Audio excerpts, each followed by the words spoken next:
Good afternoon. This is All India Radio and I am Abhishek Mukhopadhyay with the Midday News.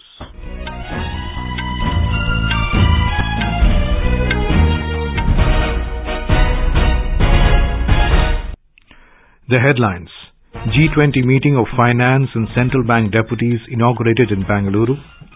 First meeting of the Culture Working Group of G20 set to begin in Khajuraho this evening. Union Cabinet approves mandatory packaging of food grains in jute bags.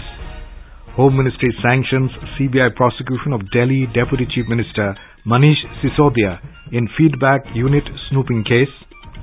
US President Joe Biden to meet leaders of 9 countries on NATO's eastern flank in Warsaw today. And Tilotama Sen wins bronze medal in the women's 10-meter air rifle at ISSF World Cup at Cairo in Egypt.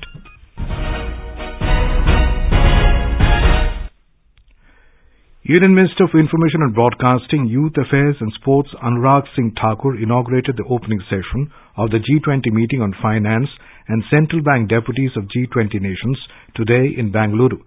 Addressing media persons later, the Union Minister said that the Indian presidency of G20 is an honor where it can voice the concerns of the Global South and also showcase its expertise in various fields to the visiting delegates. The global economy is facing the lingering effects of the COVID-19 pandemic, food and energy insecurity, broad-based inflation, heightened debt, vulnerabilities, worsening climate change and geopolitical tensions. The impact of all these crises can set back progress on the world's key development priorities. The G20 can make significant contribution to find pragmatic global solutions through thorough focused dialogue. India, he noted, has been successful in managing the COVID pandemic and coming out of the economic recession caused by it. Following the idiom of Vasudhaiv Kutumbakam, the country became the pharmacy of the world and supplied million doses of COVID vaccine to 101 countries. Our correspondent has filed this report. Union Minister Shri Anurag Singh Thakur highlighted the need to aspire the spirit of multilateralism during his inaugural address at the second G20 Finance and Central Bank Deputies meeting in Bengaluru. He felt that the countries need to balance their domestic aspirations to aspire for global goals. He pointed out that through constructive and productive discussions, we can collectively achieve optimal outcomes. He said that the finance track of G20 process is the core that provides an effective forum for global economic discourse and policy coordination. He noted that the main work streams in finance track are global economic outlook and risks, international financial architecture including development finance and global financial safety net, financial inclusion and other financial sector issues such as global health financing and international taxation. Sudhindra, AIR News, Bengaluru. Under the chairmanship of India in G20, the first meeting of the Culture Working Group will begin this evening in Khajuraho, Madhya Pradesh. This event will be inaugurated by Union Minister for Tourism and Culture, G. Kishan Reddy, and Chief Minister of Madhya Pradesh, Shivraj Singh Chauhan. Union Minister for Social Justice and Empowerment, Dr. Virendra Kumar, and Minister of State for Culture, Meenakshi Lekhi, will also be present on the occasion. The first meeting of the G20 Culture Working Group is being started with the inauguration of exhibition focusing on the historical and oldest idols brought back from abroad. Union Ministers and Chief Minister will also inaugurate the newly constructed State Museum of Tribal and Folk Art Adivarth in Khajuraho. Union Minister for Culture G. Kishan Reddy and Chief Minister Shivraj Singh Chauhan will also address around 125 delegates participating in this event. Traditional arts and culture experiences, DIY activities like paper mache, block printing, screen printing, terracotta artwork, henna art will also organize for delegates. As part of the public participation in G20 events, Run for Culture was organized this morning. A large number of common people also participated in this run of about 1.5 km. Sanjeev Sharma, AIR News, Bhopal. The Cabinet Committee on Economic Affairs today approved the mandatory packaging norms for the jute year 2022-23. According to the norms, 100% reservation of the food grains and 20% reservation of the sugar will be compulsorily packed in jute bags. In other decisions today, Union Cabinet approved the signing of the Air Services Agreement between India and Guyana. The agreement will come into force after the exchange of diplomatic notes between the parties confirming that each party has completed the necessary internal procedure for entry into force of this agreement. Indians have a sizable presence in Guyana and are the largest ethnic group comprising about 40% of the population. The signing of air services agreement with Guyana will enable a framework for provision of air services between the two countries. The Union Cabinet has also approved the extension of the term of the 22nd Law Commission of India up to 31st of August 2024. The Law Commission of India is a non-statutory body constituted by the government from time to time. The tenure of the present 22nd Law Commission of India ends on the 20th of this month. The government said the chairperson and members of the 22nd Law Commission have joined office recently and have taken up several pending projects. Therefore, the tenure of the 22nd Law Commission has been extended up to 31st of August 2024. Ministry of Home Affairs has given sanction to prosecute Delhi Deputy Chief Minister Manish Sisodia under the Prevention of Corruption Act in connection with a feedback unit snooping case. Official sources has confirmed that Delhi Lieutenant Governor Vinay Kumar Saxena had approved the Central Bureau of Investigation (CBI's) request for prosecution sanction. On the other hand, Manish Sisodia has termed this case false. The feedback unit was reportedly set up to strengthen the vigilance establishment and gather feedback on the working of the government departments and autonomous institutions. The voting to elect Mayor, Deputy Mayor and 6 members of the Standing Committee for Municipal Corporation of Delhi has been completed and counting is underway.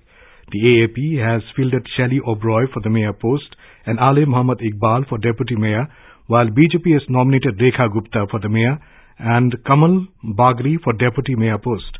The election has been held after the Supreme Court ruled out the possibility of nominated members participating in the voting process. This is All India Radio giving you the news. For quick news updates round the clock, follow us on our Twitter handle @AIR News Alerts. Government has directed all the state governments and union territories to align the age of admission for grade 1 to 6+ years. The Department of School Education and Literacy, Ministry of Education, has written a letter to states and UTs in this regard. The ministry said the National Education Policy 2020 recommends strengthening of learning of children at the foundational stage as a national priority for the country. The foundational stage consists of 5 years of learning opportunities for all children. It includes 3 years of preschool education and 2 years of easy primary grade 1 and grade 2. Government has said that the digital transformation journey of India has been remarkable in the last 8 years and has become a model for the world. Secretary, Ministry of Electronics and IT, Alkesh Kumar Sharma said this while addressing a seminar on artificial intelligence and data analytics in New Delhi today. He said government will soon launch India Data Platform as a unified data access platform for catalyzing artificial intelligence research and innovation. The Secretary said India is the 3rd largest artificial intelligence ecosystem in the world. He added artificial intelligence has improved the public service delivery and enhanced efficiency and innovation. As far as India is concerned, we are the 3rd largest AI ecosystem in the world and we are the fastest growing AI ecosystem in the world today. We are going much beyond what US and China has been doing. So that shows that our talent, our young minds, young startups, they have taken up technology and AI in a big way and they are the ones who are going to change the world. We are the only country in the world who is turning up 2 to 3 unicorns startups every month. Speaking on the occasion, Controller and Auditor General of India Girish Chandra Murmu said digital transformation and artificial intelligence were rapidly becoming the center of attention for public sector enterprises. He added government has launched the Digital Initiative which seeks to transform India into digitally empowered society and knowledge economy. Even though AI-driven cybersecurity solutions are increasingly being used to detect malicious cyber activities, identify potential threats and respond to them in real time, cyber criminals are also leveraging the same AI system to create more advanced attacks, such as automated threats against the security infrastructure and solutions. The issue of AI-generated deep fakes is making it increasingly difficult to curtail propagation of false information. The event was organized by the Controller and Auditor General of India. In Nagaland, campaigning has reached its peak across the state as star campaigners are holding rallies to woo the voters. Senior Congress leader Shashi Tharoor will hold a town hall meeting today at Kohima. NDPP leader and Chief Minister Nephew Rio, Deputy Chief Minister Yanthungo Patton, BJP National Spokesperson Nalin Kohli will also campaign today. Casting of votes through postal ballot is going on in the state. Various polling personnel, police personnel and others drafted in election duty for the ensuing state general election casted the vote at the facilitation center in various districts. Casting of postal ballots will continue till tomorrow for various personnel on election duty. Our correspondent reports that apart from Election Commission, civil society groups are also creating awareness on ethical voting. In Meghalaya, the electioneering is underway in full swing as major parties are leaving no stone unturned to woo the electors in their favour. Major parties are pitching the top leaders for the last leg of the campaigning in support of the respective candidates as the day of poll draws closure. The polling will be held on the 27th of this month. BJP leaders alleged that the NPP, Congress and TMC are the same clan of corruption. Rajya Sabha member Professor Rakesh Sinha took part in a rally at Mohsin Ram in support of the BJP candidate. Chief Minister and NPP leader Conrad Sangma held electioneering at Garo Badha seeking support for his party candidate in Rang Sakona Assembly constituency. He claimed only NPP will have understanding of the ground situation in Meghalaya, not other parties like the BJP and TMC. Congress senior leader Rahul Gandhi is scheduled to address a rally at Mulki Point ground in Shillong later this afternoon. The election officials are making an all-out effort to improve voter awareness in Meghalaya. The returning officer of Khiliariyat along with senior officials held a flag march yesterday to improve confidence among the electors in view of the upcoming polling. Gulab Chand Kataria takes oath as the governor of Assam in a ceremony held at Srimanta Shankardev Kalakshetra in Guwahati today. Kataria is the 31st governor of the state and he succeeds Professor Jagdish Mukhi as the governor who demitted office on completing his term. Governor Gulab Chand Kataria hails from Udaipur, Rajasthan. He is the former Home Minister of Rajasthan and leader of the opposition in the Rajasthan Legislative Assembly prior to his appointment as governor. Assam Chief Minister Dr. Himanta Biswa Sharma and several of his cabinet colleagues were present on the occasion. Prime Minister Narendra Modi has expressed his happiness over the 100% electrification of the broad gauge rail network in Uttar Pradesh. The Prime Minister responded to a tweet by the Minister of Railways in this regard. In another tweet, the Prime Minister has praised the efforts of Sitapur MP Rajesh Verma to spread awareness about Swachhata. US President Joe Biden will meet with the leaders of 9 countries on NATO's eastern flank in Warsaw today to reaffirm support for their security.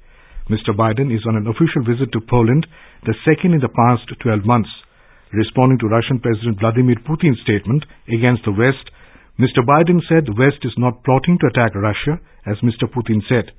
Mr. Biden addressed a crowd outside the Royal Castle in Warsaw, Poland yesterday, reiterated the West's continued support for Ukraine. He was speaking a day after his surprise trip to the Ukrainian capital. Earlier in the day, Russian President Vladimir Putin issued a warning that if the West decides to supply Ukraine with longer-range advanced weapons, it will force Russia to push the threat further away from its borders. In his annual address to Parliament, Putin accused the West of using Ukraine as a battering ram against Russia and a training ground. Western countries, including the US and the UK, have already supplied Ukraine with heavy weapons, including US-made HIMARS multiple rocket launchers and M777 howitzers. Indian team Tilotama Sen has won a bronze medal in the women's 10-meter air rifle at ISSF World Cup at Cairo in Egypt. The 14-year-old Sen won second bronze for India, 5th overall after ending the top 8 ranking round with a score of 262. And now, before we end the bulletin, the headlines once again. G20 meeting of finance and central bank deputies inaugurated in Bangalore. First meeting of the culture working group of G20 set to begin in Khajuraho this evening. Union Cabinet approves mandatory packaging of food grains in jute bags. Home Ministry sanctions CBI prosecution of Delhi Deputy Chief Minister Manish Sisodia in feedback unit snooping case. US President Joe Biden to meet leaders of 9 countries on NATO's eastern flank in Warsaw today.